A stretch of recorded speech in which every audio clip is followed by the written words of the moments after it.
Hello friends, Tanya here with a video showing two cards with the Simon Hurley Timeless Textures collection that came out this past week. And I am going to use this color box palette, which is very summer to me. I wanted something with a nice light blue background. Here I paused it just for a moment so you can write down those colors if you happen to have the Altenew colors. And we're going to start with this very light, I think it's Frosted Sea Glass. I think that might be the name of it. And I'm still having a love affair with these giant, big, fluffy blending brushes. It makes blending one of these large areas so easy and so fast. I cannot believe I held out as long as I did. I'm going to cover this half sheet of cardstock with that very light blue color. And then we're going to pull in the first of this collection. This is the layered Hummingbird Garden and the Hummingbird Garden embossing folder. And the embossing folder comes with two dies that cut out the two hummingbirds that are in this pattern. So I've run that half sheet of cardstock through my embossing folder, and this is a 3D embossing folder, and it is stunning, stunning. Then I'm going to use the layering stencils to add color to all of that raised embossed detail.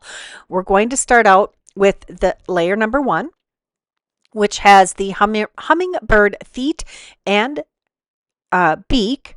It has a couple spots of greenery, and it is the wing and tail of the hummingbirds. I'm using two of the teal-ish colors here. I've got Aqualicious and Volcano Lake. Those are the two colors I'm going to use to blend our hummingbirds so that the color isn't a flat color. Hummingbirds tend to be very iridescent, and they come in lots of different colors. Now, if I had to do this again, I would add a little bit of red for like a ruby-throated hummingbird on this layer, but I did not. I stuck with the Aqualicious and the Volcano Lake. So we've got a more blue leaning turquoise and a more green leaning turquoise here. And they blend to create a lovely different variants in color here. And now I am recentering. This is the base of the trumpet-shaped flowers like a petunia or morning glory or any of the trumpet-shaped flowers out there. And I'm using Rouge, which is a nice salmony pink. Now for the multi-petal flowers that we have filling in, I'm going to use the Aqualicious, but with a very light hand. I'm using some smaller blending brushes for these small areas. I happen to have a good rainbow collection of these also. I don't have dedicated blending brushes to individual colors. I have dedicated blending brushes for families of colors. That means I need about 10 to 12 brushes to cover the different variations. Now for the open part or the end of the trumpet-shaped flowers, I did start with the Rouge, and I'm coming back in with the red. This is Heartbeat. I'm adding that to the centers of the trumpet-shaped flowers, like the inside of that, and for the little centers of the many-petaled flowers. I'm using pure graphite as, no, silver beet? I'm not sure. Maybe it's Silver Cloud. Anyway, I used a gray color for the eye of our bird, for the beak and the feet of our birds, and for something else. No, it was just the eye, beak, and feet. We're using the Volcano Lake as our green, and that works for the stem layer stencil and for the leaf stencil. In this particular, in mine, you could use different colors for those stencils. You could make those look like the stems look more wooden. You could add a different color of green for a little more detail. And there is our complete stenciled background. It is gorgeous, almost ashamed to cut it down.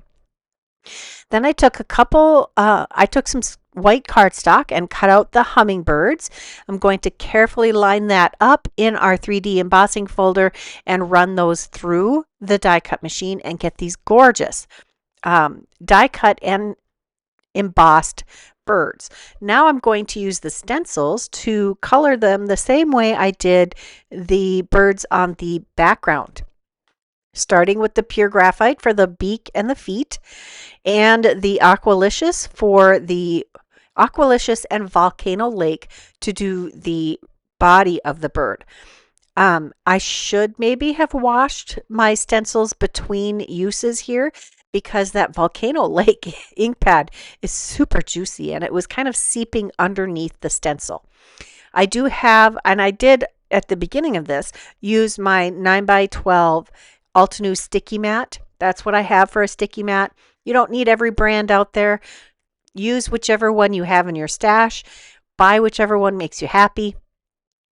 And they all work pretty much the same if they are made out of the photopolymer material, which is what most of them are now.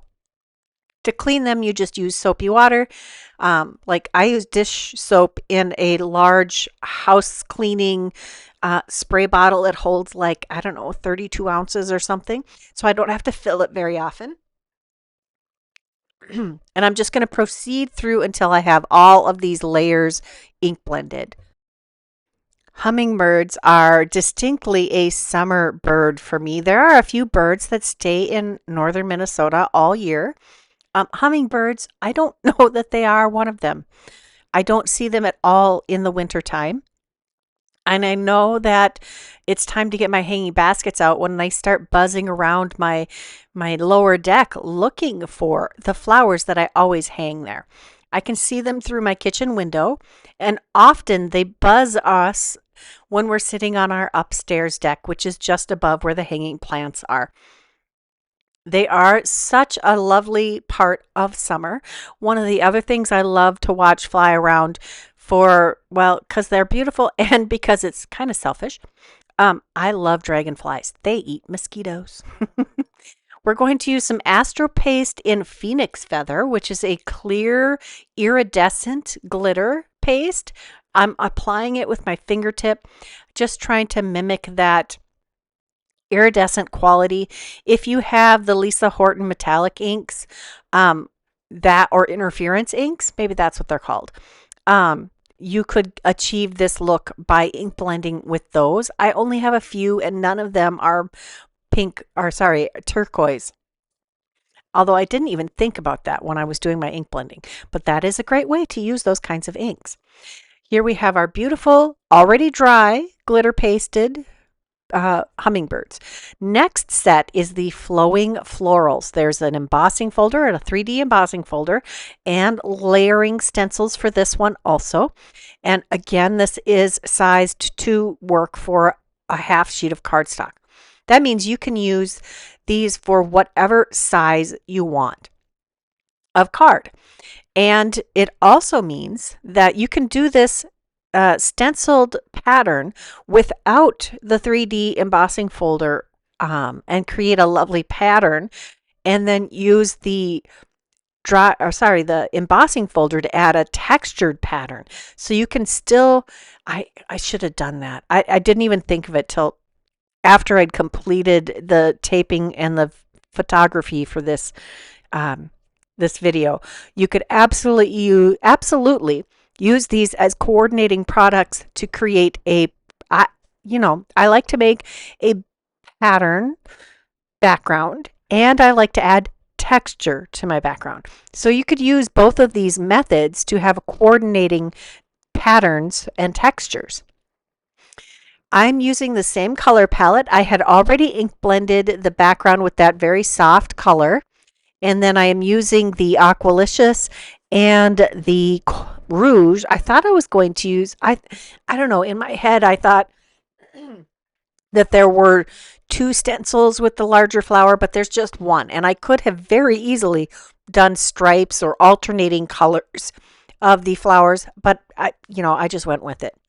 Next we have a stencil that does the leaves, and we had a stencil that did the vines. This is very quick to accomplish. This was a 4 stencil set, and here I'm going to move into doing a card with our first set. Now I'm going to show you some ways to use the smaller guillotine trimmer when you have a piece that is larger than the measuring on the guillotine. This piece of cardstock is 8.5 by 5.5 inches, and I'm using my T-square ruler to mark out a 5 by 7 piece. I'd already decided what I wanted to center on this piece of cardstock for the front of my 5 by 7 card. I've trimmed it to 5 by 7, so now I can trim off the edges to frame in the pattern the way I want it. Now, this is not, there isn't a measurement for 7 inches. It ends at about 6.25 inches. The markings end at 6 inches. So I'm going to go back and mark this so that it cuts to 4.75 by 6.75. So the 6.75 measurement I need the marking for. The other marking I can just use the markings on the guillotine trimmer. So if all you have space for in your space is a smaller guillotine trimmer, I highly recommend that. I prefer that to the ones that have replacement blades. There is a place and a time for that kind of trimmer. But most of the time I prefer the cut I get from a guillotine, and you don't have to replace the blades. So I did trim this down to more like 6 5/8 by 4 5/8, but it is still, it creates a nice border. Next, we're going to use the big and bold sentiments that came out last month. That was another Simon Hurley release from Spellbinders. And I'm using the antique and the gold assorted packs of treasured cardstock, and we're using the pearl metallic for both of those. I cut out the word hello and its shadow. I'm going to adhere that to the pearl metallic, and I have 2 blanks here cut from white cardstock that we're going to layer behind the shadow piece, just to add a little bit of extra dimension and stability before we adhere that to the front of the card. Now I'm keeping the front of the card pretty simple because I want that 3D embossed and stenciled background to really take over the front of the card. That is going to be the design. It's gorgeous. I don't want to mess with it. There's plenty of detail and interest right there. So if you want easy to put together, beautiful design, this hummingbird garden is it's aces. It is great. I love it. I did take that scrap that was left over from my half sheet of cardstock, trimmed it down to just under 5 inches. I think it was like 1.5 inches wide. And I have to take it to the trimmer because there was a little bit that overhung the edge of the cardstock base. So that was card number 1, a nice general card for any occasion. Next, we're going to take the Essential Modern Ovals. We're going to take, I think this is the 2nd or 3rd from largest, and I'm sorry I didn't show you the name of this 3D embossing folder that came out in this collection. Also, it's called Rattan Cane. It's a lovely summer feel to it. Makes you think of the beautiful rattan furniture for outside. I also trimmed this piece of cardstock down to the same dimensions, 4 5/8 by 6 5/8, and glued that down to our card base after I added a little bit of extra cardstock behind that. Each of these layers gets extra layers of cardstock. I even cut a couple of blanks of that hummingbird from the hummingbird garden. And we're going to use the glittered up hummingbirds that we created at the beginning of this video. So I have 2 cardstock blanks to put behind our hummingbird. I want that hummingbird to really look like it's hovering on the front of our card. So that's why the extra cardstock behind it. Get that nice and adhered together, making sure the beak and the back layers are all lined up. And then we're going to adhere that to the front of our card. Now I'm trying to let the design of this card really shine. And we're going to pull in a sentiment from Nature's Dance. This is from the January 2025 Clear Stamp and Die of the Month. If it's still available, I'll link it But if you've been subscribing to the Spellbinders clubs for a long time, you probably already have it in your stash.